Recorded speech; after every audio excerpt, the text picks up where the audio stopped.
باطل جو ہے اندھیرا ہے، حق جو ہے وہی اجالا ہے۔ قابل نے حابل کو قتل کیا، یہ ساری چیزیں واقعہ اشارہ کر رہا ہوں میں سمجھانے کے لیے کہ یہ شروعات وہیں سے ہو چکی تھی اور وہ سلسلہ قیامت تک جاری رہے گا۔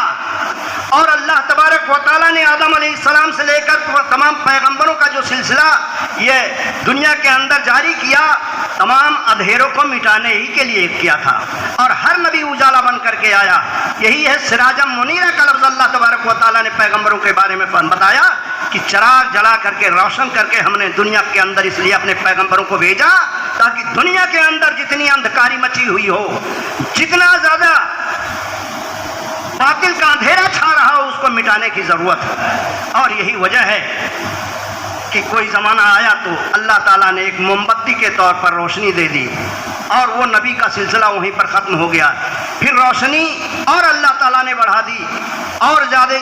روشن کرنے کے لیے اس سے زیادہ روشن چراغ جلا دیا۔ پھر اس نبی کا زمانہ ختم ہوا، وہ اندھیرا دور کرتا رہا۔ اس کے بعد کا زمانہ آیا، ہائیلوجن کی طرح سے روشنی ہو گئی اور روشنی بڑھتی رہی اور ادھر اندھیرے بھی بڑھتے رہے، باطل بھی بڑھتا رہا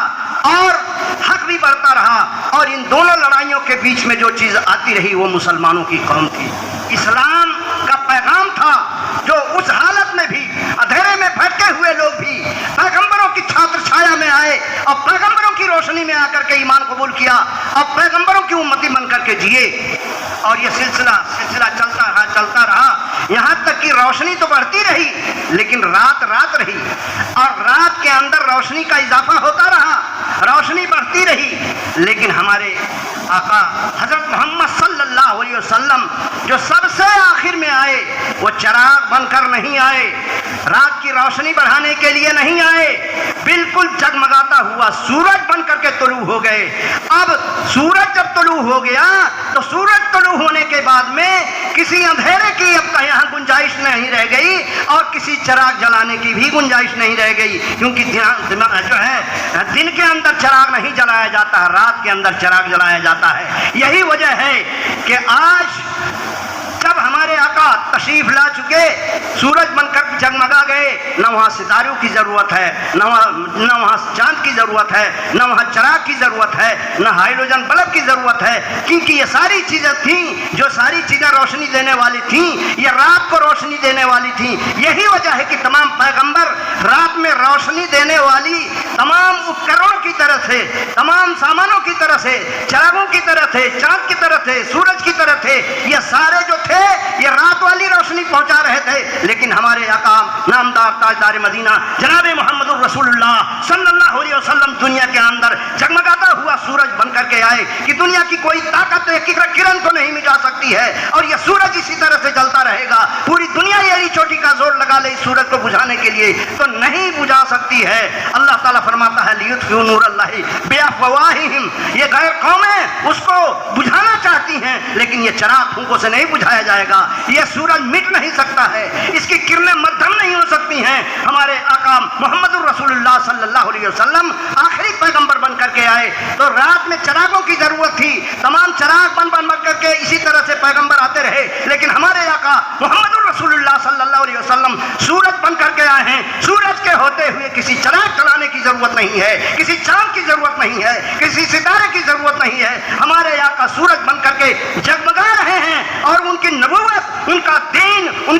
کی کتاب، یہ ساری چیزیں سورج بن کر کے قیامت تک جگمگاتی رہیں گی۔ دنیا کی کوئی طاقت اس کو مٹا نہیں سکتی ہے، بجھا نہیں سکتی۔ درود شریف پڑھ لیجیے، اللہم صلی علی سیدنا مولانا محمد وعلی سیدنا مولانا محمد وبارک وسلم۔ حضرت گرامی، تو آج ہمارے لیے بڑی خوش نصیبی کی بات ہے، خاص پوائنٹ کی باتیں میں بتا دینا چاہتا ہوں۔ یہ ربیع الاول ہمارے آقا حضرت محمد صلی اللہ علیہ وسلم دنیا کے اندر مبعوث ہوئے۔ اللہ تعالیٰ نے ہم پر انعام کے طور پر آخری پیغمبر بنا کر کے پیارے رسول صلی اللہ علیہ وسلم کو بھیجا، اور پیارے رسول صلی اللہ علیہ وسلم آخری پیغمبر ہیں، ان کی امت آخری امت ہے، ان کا قرآن آخری کتاب ہے، ان کے احکام آخری احکام ہے، اس کے بعد کسی نبی کی ضرورت نہیں ہے، دین مکمل ہو گیا۔ اللہ تبارک و تعالیٰ نے فرمایا الیوم اکملت لکم دینکم واتممت علیکم نعمتی ورضیت لکم الاسلام دینا، دین مکمل ہو گیا ہے، اب اس کے بعد صرف عمل کی ضرورت ہے، ایک دوسرے کو عمل میں جوڑنے کی ضرورت ہے۔ تو میرے بھائیوں آج یہ امت کو کام سونپ کر کے پیارے رسول اللہ صلی اللہ علیہ وسلم دنیا سے تشریف لے گئے اور وہ امانت، وہ بھار، وہ بوجھ ہمارے کاندھوں پر ڈال دیا کہ اگر تم نمازی ہو تو اس کو نمازی بناؤ جو نمازی نہیں ہے، اگر تم کلمہ پڑھتے ہو تو اس بھائی کو کلمہ یاد کراؤ جو کلمہ نہیں جانتا ہے، اگر کوئی آدمی بددینی کی طرف جا رہا ہے تو تمہارا کام ہی ہے، یہ کام تو میں کرتا تھا لیکن تم امتی ہو، اب میں دنیا سے پردہ فرما کر جا رہا ہوں، اب یہ تمہاری ذمہ داری ہے کہ اس بھائی کو ہدایت کے راستے سے لا کر کے جوڑو۔ یہی کام جماعت کے ذریعے سے بھی اللہ تعالیٰ نے لیا۔ اور جماعت کو کیا ضرورت ہے کہ کسی کی گالی سنے، جماعت کو کیا ضرورت ہے کہ کسی کی تکلیف برداشت کرے، اور جماعت کو کیا ضرورت ہے کہ وہ تو خود دین پر قائم ہے لیکن دوسرے کو کیوں کر رہا ہے؟ اس لیے کہ پیارے رسول صلی اللہ علیہ وسلم دیا کے ساگر تھے، آپ کے سینے کے اندر اپنی ہی بھلائی نہیں، پوری دنیا کی بھلائی، پوری مخلوق کی بھلائی تھی، اس لیے وہ درد اور کرب اور اضطراب لے کر کے دردہ جا کر کے دستک دیتے ہیں، اور ہر اس بھائی کو جو مسجد میں نہیں آتا ہم مسجد میں لانے کی کوشش کرتے ہیں۔ یہ پیغمبر آخر الزمان حضرت محمد صلی اللہ علیہ وسلم کی طائف کی سنت ہے جو ہم کو یاد دلاتی ہے کہ پیارے آقا لہو لہان ہو گئے لیکن اس جماعت کے کام کو، تبلیغ کے کام کو کرتے رہے، اور لوگوں نے کہا، فرشتوں نے کہا کہ آپ بد دعا کر دیجئے، لیکن کہا میں بد دعا نہیں کر سکتا ہوں، اگر یہ ایمان نہیں لائے ہیں تو ان کی نسلیں تو ایمان لائیں گی۔ اور وما ارسلناک الا رحمۃ للعالمین، اللہ تعالیٰ نے فرمایا کہ اے میرے پیارے پیغمبر، میں نے آپ کو سارے عالم کے لیے رحمت بنا کر کے بھیجا ہے۔ پیارے رسول صلی اللہ علیہ وسلم نے یہی جواب دیا کہ میں دنیا کے لیے رحمت بن کر کے آیا ہوں، زحمت بن کر کے نہیں آیا ہوں، اس لیے میں ان کے حق میں بھی دعائے خیر کرتا ہوں۔ آج وہی وجہ ہے کہ طائف اتنا بہترین علاقہ ہے پوری دنیا کے اندر، موسم کے لحاظ سے بھی ہر طرح کا پھل وہاں موجود ہے، ہر طرح کی آسانی موجود ہے، موسم وہاں کا خوشگوار ہے، اور رسول اللہ صلی اللہ علیہ وسلم کی دعائیں تھیں جو آج بھی طائف لہلا رہا ہے۔ جس طرح سے موسم کے اعتبار سے دھرتی کی جنت کشمیر کو کہا گیا، اسی طرح سے عرب کنٹری کے اندر طائف اس سرزمین کو پیارے رسول اللہ صلی اللہ علیہ وسلم کی دعا کے صدقے طفیل میں وہ فضیلت حاصل ہے کہ آج تک بھی ہر اعتبار سے پوری دنیا میں اس کا موسم بہت اچھا رہتا ہے۔ میں عرض کر رہا تھا میرے بھائیوں کہ پیارے رسول صلی اللہ علیہ وسلم اسی مہینے کے اندر مبعوث ہوئے۔ خاص باتیں یاد کر لیجئے، ہم لوگ تو خاص طور سے جوش میں آ کر کے سڑک پہ اتر جاتے ہیں، لیکن یہ دین کا تقاضا نہیں میرے بھائیوں۔ اگر ایسا تھا سڑکوں پہ اتر کر ہو ہا کر کے، نعرہ لگا کر کے، دھوم مچا کر کے اور کمکمے جلا کر کے اگر ہم کو دین مل جاتا، خدا کی قسم یہ دین کا نہ پیغام ہے۔ اپنے دل کو جگمگاؤ پیارے رسول اللہ صلی اللہ علیہ وسلم کی سنت کے کمکموں سے، اپنے آپ کو چمکاؤ اپنے ایمان کی روشنی سے، اور اپنے آپ کو مسجد سے جوڑ کر کے آنسو بہا کر کے عشق محمد صلی اللہ علیہ وسلم کا مظاہرہ کرو۔ یہ ہے اسلام کا اصل مقصد، یہ اسلام کا پیغام میرے بھائیو۔ اپنے آپ کو سنبھالو ایسے وقت میں جس وقت ڈگمگاہٹ موجود ہو اور ہمارے سامنے قسم کی باتیں سامنے آتی ہوں۔ اپنے آپ کو دیکھو میرے بھائیو، صحابہ سے بڑھ کر نہ تو ہم تو زیادہ علم والے ہیں، نہ صحابہ سے بڑھ کر کے عمل والے ہیں، اور صحابہ کرام کے ذریعے سے سب سے پہلے پیارے رسول اللہ صلی اللہ علیہ وسلم جب دنیا کے اندر تشریف لائے تو اللہ تعالیٰ نے سب سے بہترین صوبے کا انتخاب کیا، سب سے بہترین صوبے کا سلیکشن کیا پیارے رسول اللہ صلی اللہ علیہ وسلم کو بھیجنے کے لیے۔ وہ تھا حجاز مقدس، مکہ مدینہ جس کے اندر ہے، وہ حجاز مقدس صوبے کے اعتبار سے سب سے بہترین صوبے کا انتخاب پیارے رسول اللہ صلی اللہ علیہ وسلم کی پیدائش کے لیے اللہ تبارک و تعالیٰ نے حجاز مقدس کو کیا۔ اس کے بعد سب سے بہترین شہر پیارے رسول اللہ صلی اللہ علیہ وسلم کی پیدائش کے لیے مکہ شریف کو چنا، اور اس کے بعد سب سے بہترین خاندان قریش جس کے اندر بنو ہاشم بھی تھے، بنو ہاشم اور بنو امیہ، خاندان کے اعتبار سے اگر دیکھا جائے تو آپ کو قریشی کہا جاتا ہے، اور جو ہے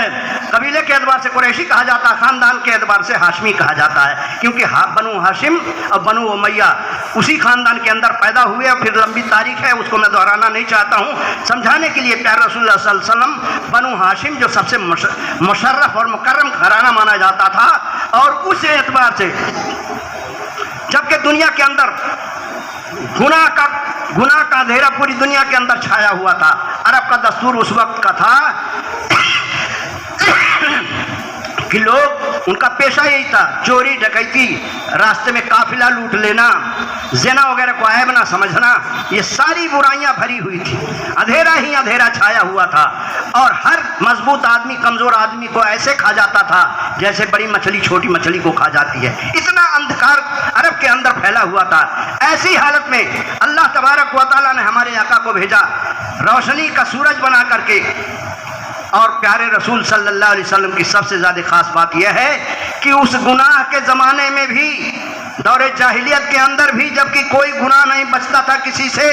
لیکن پیارے رسول صلی اللہ علیہ وسلم کے خاندان کو اللہ تعالیٰ نے بالکل صاف و شفاف رکھا. کسی طرح کا گناہ آپ کے خاندان کے اندر کسی بڑے بوڑھے سے بھی نہیں ہوا. یہی وجہ ہے کہ اس حالت میں بھی اسلام نہیں تھا، تب بھی خانہ کعبہ کی چابی پیارے رسول اللہ صلی اللہ علیہ وسلم کے خاندان میں تھی، اور خانہ کعبہ کے متولی رسول اللہ صلی اللہ علیہ وسلم کے گھرانے ہی کے ہوتے تھے. اتنا بڑا مرتبہ تھا. ایک جگہ پیارے رسول اللہ صلی اللہ علیہ وسلم اپنے اوپر فخر کرتے ہوئے اپنے خاندان پر کہتے ہیں کہ تاکہ دنیا مجھے غلط نہ سمجھے کہ میں غلط خاندان کا ہوں، آپ نے فرمایا انا من النکاح ولست من الصفا، کہ میرا سلسلہ نکاح سے ہے، یعنی جائز طریقے سے میری نسل بھی ہے، اور صفا بدکاری سے نہیں ہے، کوئی مجھے یہ نہ سمجھے. اور اس طرح سے رسول اللہ صلی اللہ علیہ وسلم کی فضیلت میرے بھائیوں ہے. اب پیارے رسول اللہ صلی اللہ علیہ وسلم کے بارے میں دو چیز ہمیں سب سے پہلے سمجھنا چاہیے کہ سلسلے نسب کے اعتبار سے اگر دیکھا جائے تو ابراہیم علیہ السلام سب کے سر چشمہ، سب کے سنگم ہیں، کہ جہاں سے پیغمبروں کا سلسلہ عام ہوا اور پھیلا. حضرت ابراہیم علیہ السلام کی جو بیاہتی بیوی تھی ان کا نام سارا تھا، اور جو گفٹ میں دیا تھا، تحفے میں دیا تھا نمرود بادشاہ نے، وہ تھی حضرت ہاجرہ. اب دیکھیے فطری اعتبار سے عام طور پر آدمی کا ذہن جو ہے، کہتے ہیں صوتیہ ڈاہ، یہ سلسلہ پہلے سے بھی تھا. یہ اندرونی طور پر، فطری طور پر آدمی جو ہے جب دو عورتوں کو رکھتا ہے تو آپس میں کھٹمٹ ہو جاتی. تو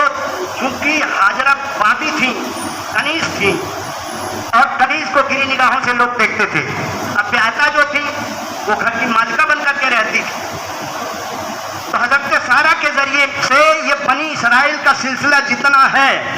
بنی اسرائیل دوسرا نام ہے وہی یہودی نسل کا،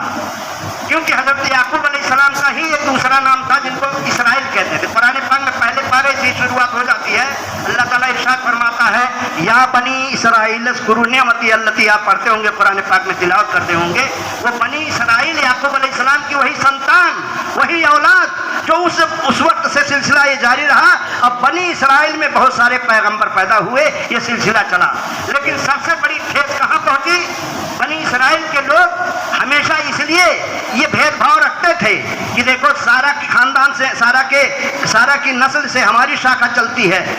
اور محمد الرسول اللہ صلی اللہ علیہ وسلم جو خاندان اسماعیل علیہ السلام جو پیغمبر تھے، جن پر قربانی کی سنت، ساری چیزیں، یہ ساری چیزیں ہم لوگ امت محمدیہ ہو کر کے بھی آج بھی اس پر عمل کرتے ہیں، وہ حضرت اسماعیل علیہ السلام کی خاندان میں سے ہیں. اور حضرت اسماعیل علیہ السلام سے خاندان جو چلا ہے وہ ہمارے آقا محمد الرسول اللہ صلی اللہ علیہ وسلم کا چلا ہے. آج بھی وہی دماغ ہے کہ یہودی اور اسرائیلی مسلمانوں سے اس لیے نفرت کرتے ہیں کہ محمد الرسول اللہ کے امتی ہیں، اور محمد الرسول اللہ کے امتیوں کا سلسلہ اس پیغمبر سے جڑا ہوا ہے جو حضرت اسماعیل علیہ السلام سے جڑا ہوا ہے. اور حضرت اسماعیل علیہ السلام حضرت ہاجرہ کے پیٹ سے جو پیدا ہوئے تھے ان کے بارے میں دعا کی تھی حضرت ابراہیم علیہ السلام نے، الہ العالمین میں پیغمبر ہوں، میں دنیا سے جا رہا ہوں، لیکن میرا دین ابھی مکمل نہیں ہوا ہے. میرے اس ادھورے دین کو میرے خاندان میں ایک ایسا بچہ پیدا کر دے کہ جو میرے خاندان کو اتنا اجاگر کر دے کہ جو میں ادھورا کام چھوڑ کر کے جا رہا ہوں اس کو پورا کر دے. تو حضرت ابراہیم علیہ السلام، حدیث میں بھی آتا ہے، پیارے رسول ارشاد فرماتے ہیں کہ میں اپنے دادا ابراہیم علیہ السلام کی دعاؤں کا حاصل ہوں، اللہ تعالیٰ نے مجھے بھیجا ہے. حدیث میں الگ الگ لفظ آتے ہیں. ایک جگہ آتا ہے پیارے رسول ارشاد فرماتے ہیں انما بعثت معلما، میں تمہارے لیے استاد، سکھلانے والا بنا کر کے بھیجا گیا ہوں. ایک حدیث میں آتا ہے انما بعثت لاتمم مکارم الاخلاق، میں تمہارے لیے اس لیے بھیجا گیا ہوں کہ تمہارے اخلاق کو، تمہارے سبھاؤ کو، تمہارے چال چرتر کو بہتر کر دوں اور تم بہترین سے بہترین مسلمان ہو سکو. پیارے رسول اللہ صلی اللہ علیہ وسلم کا سلسلہ یہ جہاں آیا، اسی لیے کہا گیا ہے ہوئی پہلو آمینہ سے ہویدا، دعائے خلیل اور نوید مسیحا. پیارے رسول صلی اللہ علیہ وسلم کے بارے میں پہلے خوشخبری حضرت عیسیٰ علیہ السلام نے دی تھی. قرآن پاک میں اللہ تعالیٰ نے ارشاد فرمائی اسمہ